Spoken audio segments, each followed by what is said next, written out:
My name is DrRic Sigil. And action. Hey, Jay had a... This is Kirk again. And action. Hey everyone, it's DrRic from Herbal 411. And Derek had a question about medical marijuana for anxiety. Post-traumatic stress disorder would be the specific that gets you certified in the state of Illinois. It's one of the 40 diagnoses that'll get you certified. But there are other diagnoses, and sometimes also with the new OAPP rule, if you have any narcotic prescriptions that have been given to you, you can also get into the dispensaries with a temporary card. So if this is the first time you're finding me, don't forget to hit the subscribe button down below and the alert button to find out when I do new videos. So, Derek, medical marijuana. Some people feel uncomfortable, or doctors feel uncomfortable to call it medical cannabis. I don't care. If you're of the old school thinking that marijuana will drive you into the next generation of drugs, addictive drugs, then you probably should not be listening to this. So turn off. And if you suffer from post-traumatic stress disorder, fibromyalgia, rheumatoid arthritis, cancer, fighting patient, and a whole host of other things, or you're just stuck on a narcotic because all the surgeons in the world told you nothing else to do, just live with it, go see a counselor, and get your medicines from the pain clinic. You know, that's just a dump. That's a dump from one doctor to the next doctor just so that they don't have to prescribe a narcotic. And I don't prescribe narcotics either, but I just go for if the thinking or if the certification meets, if you meet the certification criteria, then I just use the medical marijuana because I think it can be used as a supplement. It can also be used instead of Xanax for anxiety. And for all my doctors out there that give Xanax like candy and just do refills 3 times a day for years, I think you're doing the wrong thing.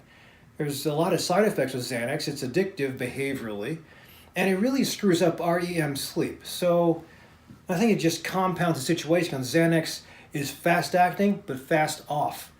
And I think because the degradation is so fast, I think you develop a really bad habit with always needing it, or at least needing a hit.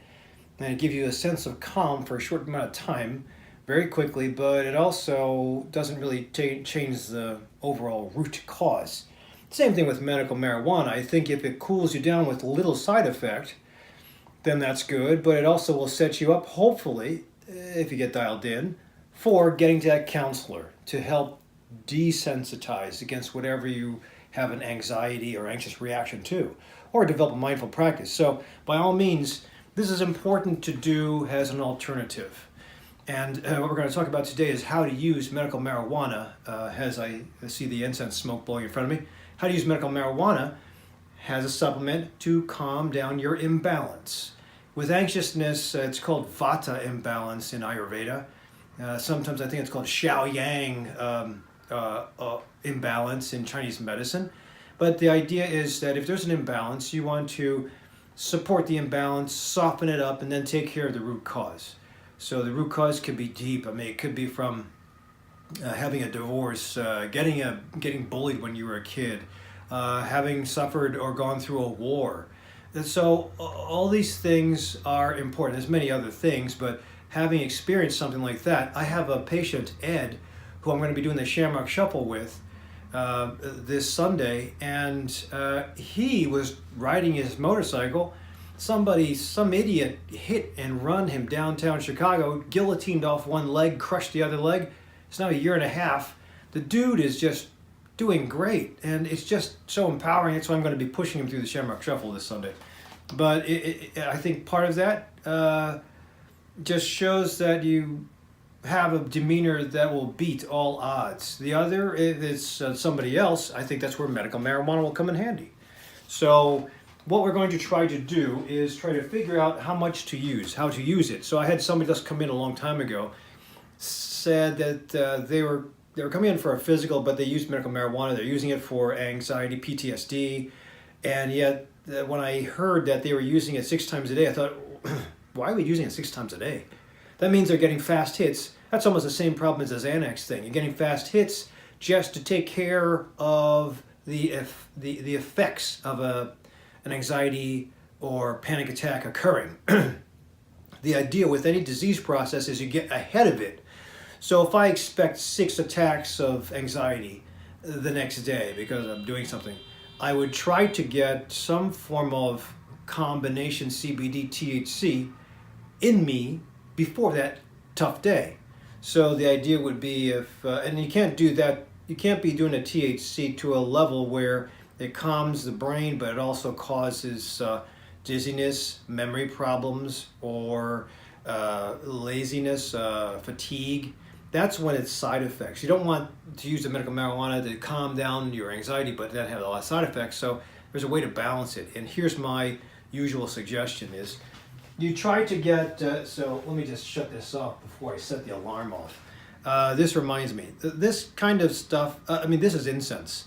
But the problem with medical marijuana, if you're going to be smoking it, is if you already have a tobacco issue and probably COPD in the making, then I would try to avoid more tar. So in this case, Derek, we're going to try to avoid extra tobacco. Extra tar. So the theory is that when you smoke a leaf, even when you burn a leaf in the backyard, there's something that's released, a whole bunch of carcinogens and then tar, which is a carcinogen. But the tar, when it specifically accumulates in the lung, can lead to problems like the initiation of a bronchogenic carcinoma or cancer. Now, if you already smoke, even if you don't have cancer, you're asking for COPD to develop eventually. If you also want to add medical marijuana but smoke the flower in a bowl or in a joint, that will just add more tar. And I know, I think somebody had challenged me online saying, well, there's been no studies saying medical marijuana causes tar. You don't need studies. I don't need $1 million project to tell me that leaves, like tobacco, when you burn them constantly, will form a high possibility of cancer. It's already been shown. Now, if you add another leaf, although it's a marijuana leaf, and you burn it, I think there are other ways to do that and take advantage of it. To add to the problem is not what we want to do, especially if it down the line will give you cancer or COPD. I might suggest if you want to save money and you want to go with the leaf, well, just get the vape. It's a little bit less, it's a little bit more pricey, but you will have the fast hit that goes into the lungs if that's what you're looking for. And the vape, supposedly because it's oil, shouldn't have the same tar. It shouldn't have any tar because you have no plant leaf product. So you do have the irritants from the vaporized oil, which at this point in time we're not sure what can cause that causes long term, but I'm sure we'll find out with all the kids smoking the e-cigarettes. So the objective would be to stop any damage. So what I would do would be do oil. I like the Rick Stevens oil, RSO oil. It's a little thicker, comes out in a little bit of a thick paste, black or brownish. It comes out of a syringe. You put about a rice bead worth underneath your tongue and it gets absorbed through that way. You can also get a more refined but more expensive syrup. It comes in a dropper and you just use 1 dose. So the idea would be if you are trying to save your money because you keep on relying on chasing the event, the anxiety when it happens, you can save money, but this is how you do it. So usually the CBDs, so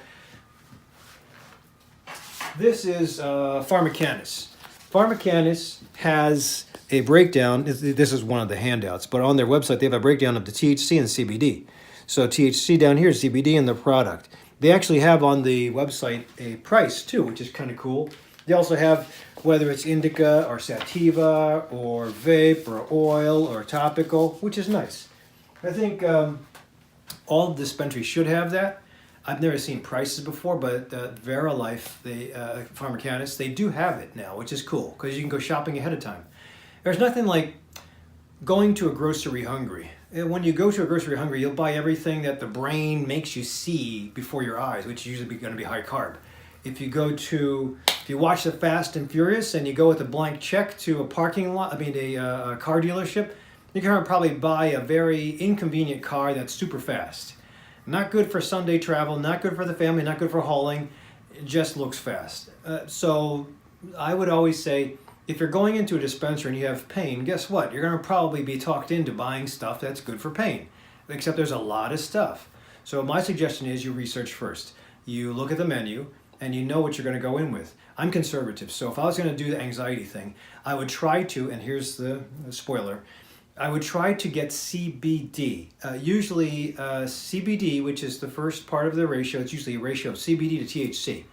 And the CBD technically has more immuno boosting properties and inflammation boosting properties, like cancer or autoimmune disease or back pain, inflammation. That's the CBD part. The THC typically has the brain calming effect.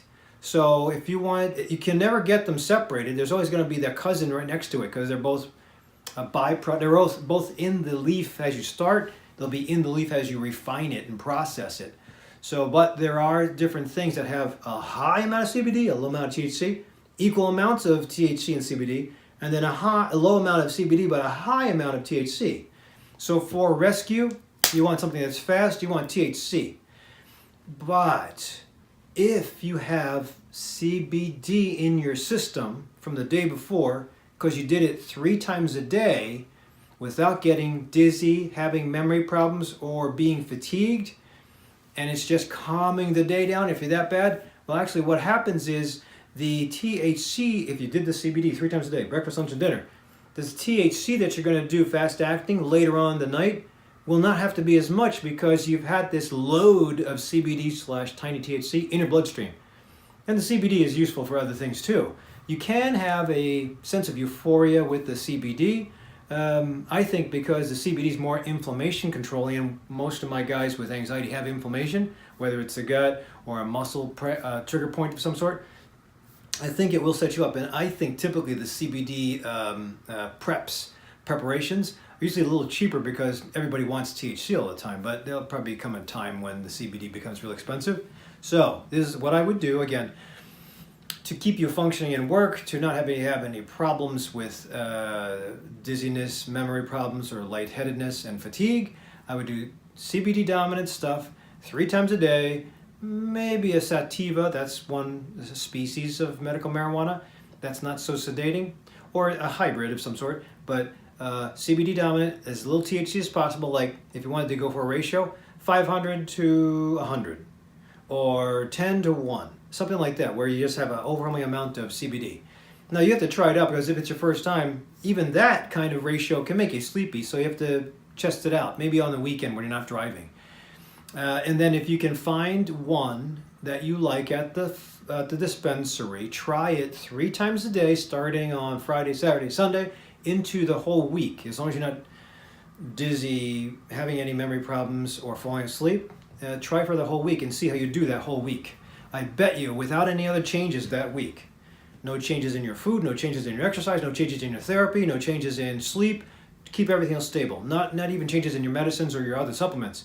And just note, after the end of 7 days, how you feel. If you notice that, back pain's a little better, trigger point's a little better, or mood, I'm more tolerant, cool.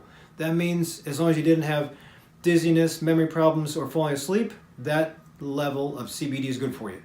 Now, if you didn't notice anything, what I would do the next 7 days is increase the dose. Double it, perhaps.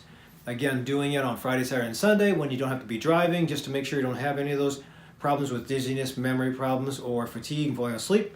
And then the next week, for the whole 7 days, that next 7 days of experiment, same dose, 3 times a day, no other variables, and see what you do with that. As long as you notice an inkling of a little bit of improvement in something, whether it's pains or mood or sleep, then we're cool. Then I would continue that 3 times a day thing, because you found your true CBD. And then you put on the nighttime rescue. You put on the nighttime rescue of a THC, fast hitting, whether it's a vape or a syrup or an RSO oil. It's totally up to you. I think those work the fastest. Edibles will work, but I think they're more expensive because they're so processed, and I don't know about the sugar content, so I try to avoid edibles. They're easy, and they're also dangerous, because if you have kids around, pets around, teenagers, they'll find them. Trust me, they will. So, sorry, Mom, I found your joints all the time. So the idea is you keep your CBD 3 times a day, then you put on your rescue THC the night. And believe me, the THC can really be minimized, because you got this CBD plus a little bit of THC floating around in your system from 3 times a day dosing, just like you're dosing a prescription anti-inflammatory. In fact, anti-inflammatories like Advil, when you're trying to fight like an ankle sprain, you dose one, or if you're trying to fight arthritis, you dose one anti-inflammatory family. You do it twice a day or 3 times a day continuously for 2 weeks. And if the patient, that's how we were taught, the patient has no improvement, you change the anti-inflammatory because you have to have a level to build up.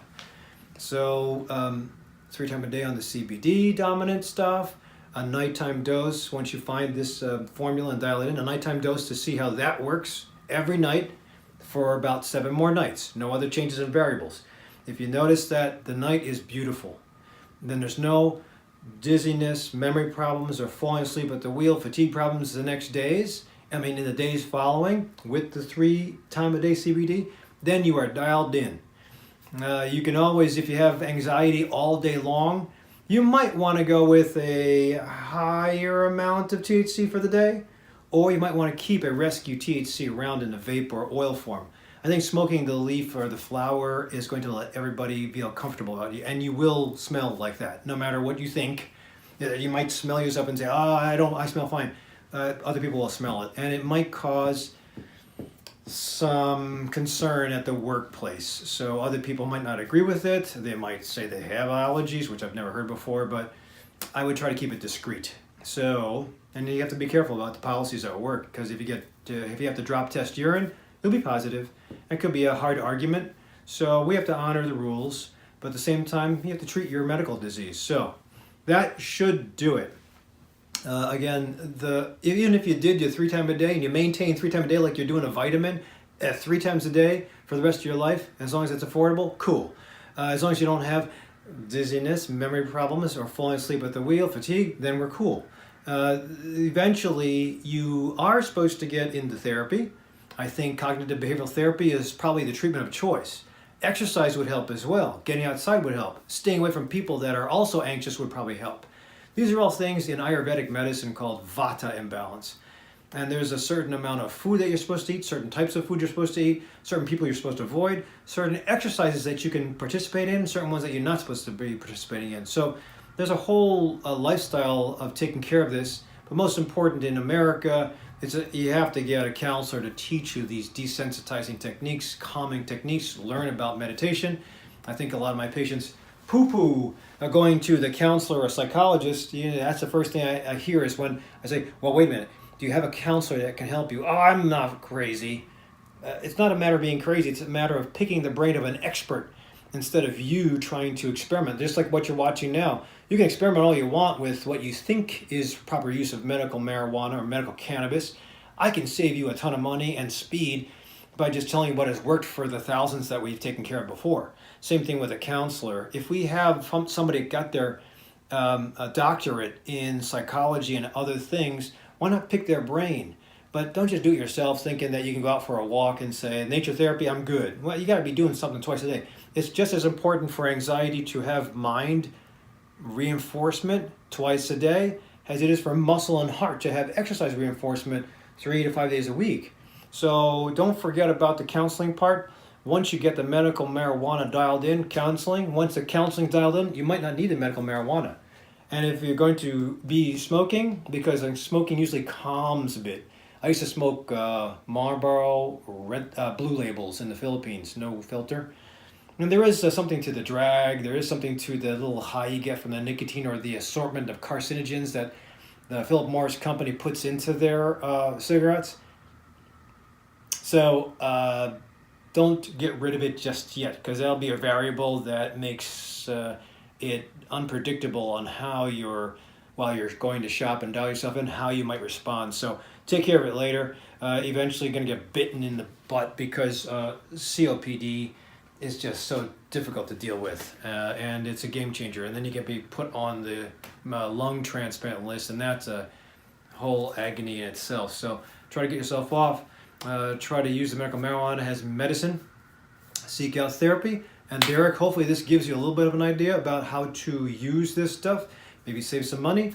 And again, there's so many different things. Here's another, this is from Zen Leaf. And there's just pages and pages of different products that they have. A little bit confusing, but you do have to read about this stuff and learn. So you empower yourself before you go buy that expensive car or go buy that unnecessary thing at the grocery. So good question. If any of you have any other ways that you use medical marijuana, please put them in the comments down below. Otherwise, don't forget to subscribe and tune in to the next clinic.